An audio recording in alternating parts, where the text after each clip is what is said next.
नमस्कार दोस्तों स्वागत है एक बार फिर से आप सभी का नए वीडियो में। दोस्तों आज हम लोग इस सवाल को हल करेंगे। ये सवाल ऊंचाई और दूरी क्लास 10th का है। दोस्तों ऊंचाई और दूरी से एक सवाल बोर्ड एग्जाम में हर बार पूछा जाता है। बोर्ड एग्जाम में हर बार 4 नंबर या फिर 6 नंबर के लिए एक सवाल आता ही आता है। तो यहाँ पर लिखा हुआ है 7 मीटर ऊंचे भवन के शिखर से एक टावर के शिखर का उन्नयन कोण 45 अंश है, जबकि उसके पाद से टावर के शिखर का उन्नयन कोण 60 अंश है। टावर की ऊंचाई ज्ञात कीजिए। तो चलिए दोस्तों सबसे पहले चित्र बना लेते हैं। तो यहाँ सबसे पहले लिखेंगे हल। तो चलिए दोस्तों सवाल पढ़ते हैं और पहले चित्र बना लेते हैं। तो सवाल पढ़ेंगे और चित्र अपने आप कंप्लीट हो जाएगा। तो यहाँ पर लिखा हुआ है 7 मीटर ऊंचे भवन के शिखर से एक टावर के शिखर। तो यहाँ पर एक भवन है और एक है टावर। तो यहाँ पर बना लेते हैं। दोनों में ऊंचा कौन होगा? ऊंचा होगा टावर। टावर बड़ा होगा। तो यहाँ पर मान लेते हैं ये कोई टावर है और ये कोई भवन है। भवन यानी घर है। तो यहाँ पर इसका नाम दे देते हैं। ये ए बी कोई टावर है और सी डी कोई भवन है। चलिए दोस्तों अब सवाल पढ़ते हैं। 7 मीटर ऊंचे भवन से, तो भवन की जो ऊंचाई है ये है 7 मीटर। इसकी जो ऊंचाई है डीसी की 7 मीटर।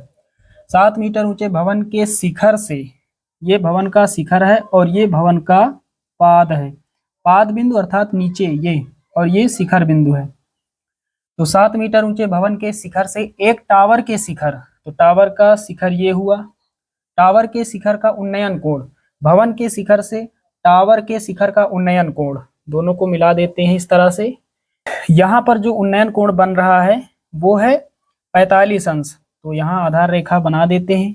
यहाँ बनाएंगे और यहाँ पर भी नीचे बनाएंगे। तो यहाँ पर कोण कितना बन रहा है? 45 अंश। उसके बाद जबकि उसके पाद से, यानी भवन का जो पाद है यहाँ पर नीचे से, भवन के पाद से टावर के शिखर का उन्नयन कोण 60 अंश है। अब इसके साथ कोण जो है वो 60 अंश का है। तो वो मिला देते हैं यहाँ पर इस तरह से। ये कोण जो यहाँ बन रहा है ये है 60 अंश। यहाँ बना देते हैं 60 अंश। दोस्तों इस बिंदु का नाम दे देते हैं, यहाँ पर इसका नाम दे देते हैं ई। तो यहाँ पर दोस्तों डीसी जो है वो बीई के बराबर है। डीसी की ऊंचाई 7 मीटर है तो बीई की भी ऊंचाई 7 मीटर ही होगी। यहाँ लिख लेते हैं 7 मीटर। उसके बाद दोस्तों यहाँ पर हमें करना क्या है?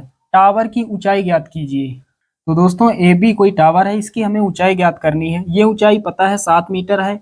ये ऊंचाई मान लेते हैं x, इसको मान लेते हैं x मीटर। ए का मान x मीटर। ये दूरी मान लेते हैं y मीटर। तो यहाँ पर दोस्तों BC अगर y मीटर है तो DE भी y मीटर यहाँ पर, यानी ये दूरी भी y मीटर ही होगी। तो यहाँ लिख लेते हैं y मीटर, क्योंकि यहाँ पर BC जो है वो DE के बराबर है। तो यहाँ पर हमने क्या क्या माना, यहाँ थोड़ा लिखना होता है। तो यहाँ लिख लेते हैं। तो यहाँ पर सबसे पहले लिखेंगे माना ए बी कोई टावर है। माना ए बी कोई टावर है जिसकी ऊंचाई ए बी की कुल ऊंचाई तो 7 प्लस एक्स, तो 7 प्लस एक्स मीटर है, जिसकी ऊंचाई 7 प्लस एक्स मीटर है। चलिए दोस्तों आगे हल करते हैं। तो यहाँ पर दो समकोण त्रिभुज बनना है। एक समकोण त्रिभुज है ए डी ई और एक है ए सी बी। तो पहले यहाँ पर कोई एक समकोण त्रिभुज ले लेते हैं। चलिए पहले इसको ले लेते हैं ए डी ई। तो यहाँ पर लिखेंगे समकोण त्रिभुज ए डी ई में, तो यहाँ पर कोण कितना है? 45 अंश। तो tan 45 अंश। थीटा कितना है? 45 अंश। tan थीटा बराबर लंब बटे आधार, यानी x बटे y। तो tan 45 का मान कितना होता है? 1 होता है, बराबर x बटे y। तिर्यक गुणा करेंगे y एक के y बराबर x। इसको मानेंगे समीकरण 1। अब दोस्तों दूसरा वाला समकोण त्रिभुज ले लेते हैं। तो अब समकोण त्रिभुज है ए सी बी। तो यहाँ पर लिखेंगे अब समकोण त्रिभुज, अब समकोण त्रिभुज ACB में, ACB में, अब समकोण त्रिभुज ACB में यहाँ पर थीटा कितना है 60 अंश, तो tan 60 अंश बराबर लंब।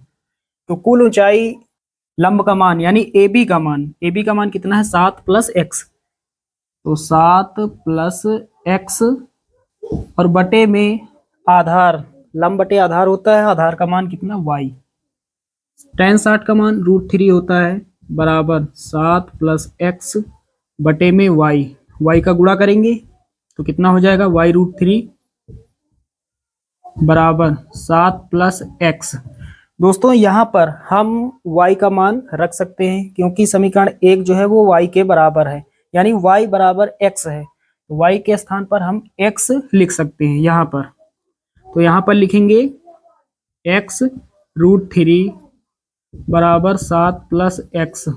ये x कहाँ से प्राप्त हुआ, तो यहाँ पर लिख देंगे साइड में समीकरण 1 से। चलिए अब आगे हल करते हैं। तो x को इधर लाते हैं, तो x√3 उधर प्लस का है, इधर आएगा माइनस का हो जाएगा, उधर कितना 7, x कॉमन ले लेंगे तो यहाँ से x कॉमन हो जाएगा, तो यहाँ √3 और यहाँ से x हट जाएगा कितना -1 बराबर 7।